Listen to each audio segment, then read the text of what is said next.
نحمده ونصلي على رسوله الكريم اما بعد فاعوذ باللہ من الشیطان الرجیم بسم اللہ الرحمن الرحیم۔ میرے معزز اساتذہ کرام اور علماء کرام، حاضرین مجلس اور میرے مکتب ساتھیوں، السلام علیکم ورحمۃ اللہ وبرکاتہ۔ آج جس موضوع پر مجھے لفظ کشائی کرنے کا موقع ملا گیا ہے اس کا عنوان ہے آپ کا بیٹا آپ سے کچھ کہنا چاہتا ہے۔ پیارے ابا جان، مجھے آپ سے چند باتیں عرض کرنی ہیں۔ پیارے ابا جان، میں آپ سے پیشگی کی معافی چاہتا ہوں۔ اگر آپ کو کوئی بات بری لگے تو آپ مجھ سے ناراض مت ہونا، کیونکہ ہمارے پیارے نبی صلی اللہ علیہ وسلم نے یہ بتایا ہے کہ والد کی ناراضگی میں اللہ کی ناراضگی ہے، اس لیے میں آپ کو ناراض کرنا نہیں چاہتا۔ میری کوشش اور چاہت ہے کہ میں آپ کو ہمیشہ خوش رکھوں۔ پیارے ابا جان، میں آپ کا بیٹا ہوں اور آپ میرا سایہ ہیں۔ آپ کے مجھ پر بے شمار احسانات ہیں۔ آپ ہمارے لیے کھانے پینے کا انتظام کرتے ہیں، ہمارے لیے اچھے اچھے کپڑے اور جوتے لانے کی فکر رکھتے ہیں، ہمارے علاج معالجہ کا خیال رکھتے ہیں، ہمیں آرام دینے کے لیے خود ہر طرح کی تکلیف برداشت کرتے رہتے ہیں۔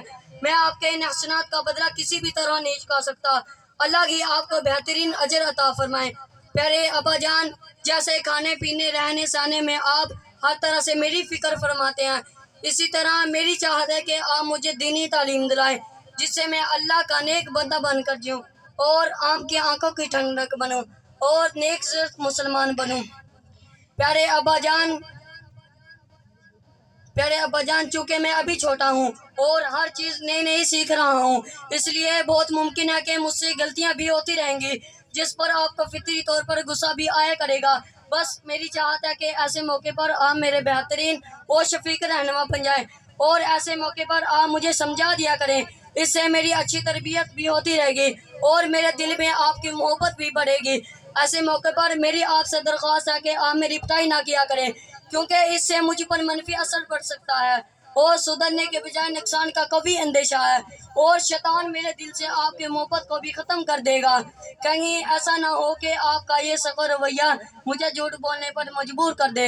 ابا جان، ذرا سوچئے، کیا آپ چاہتے ہیں کہ آپ کا ہونہار بیٹا ایک جھوٹے انسان کا روپ دھار لے؟ ابا جان، اگر مجھ سے کوئی کوتاہی ہو جائے تو آپ مجھے میرے دوستوں اور مہمانوں کے سامنے نہ ڈانٹا کریں، کیونکہ اس سے مجھے شرمندگی ہوتی ہے۔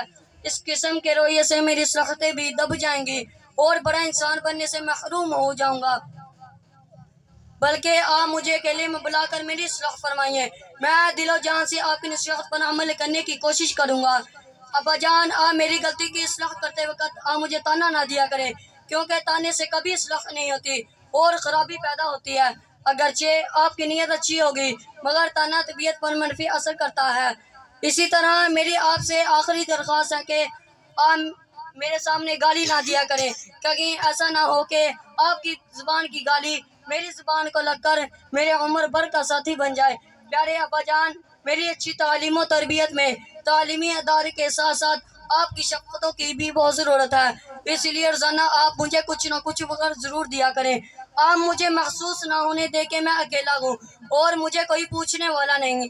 آپ کا شفقت بڑا ہاتھ میری صلاحیت کو انشاءاللہ چار چاند لگا دے گا۔ ابا جان، معاشرے میں میری بغار کے بہت سے زیادہ سامان پھیلے ہوئے ہیں، مثلا انٹرنیٹ، وائی فائی، ٹک ٹاک، یوٹیوب اور فیس بک وغیرہ۔ یہ ساری چیزیں غیر شعوری طور پر مجھے تباہ کرنے والی ہیں۔ آپ کوشش کریں کہ مجھے ان چیزوں سے دور رکھنا، میری محبت سے مغلوب ہو کر یہ سزا کبھی بھی نہ دلانا۔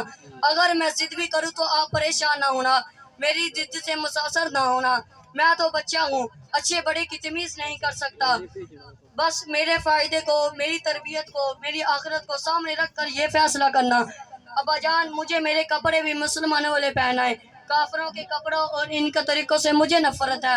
آپ لوگوں کی باتوں میں مت آنا، جی یہ تو ابھی بچہ ہے، کیونکہ میرے سیکھنے کی یہی عمر ہے، اس لیے خوب آپ میرا دھیان رکھنا۔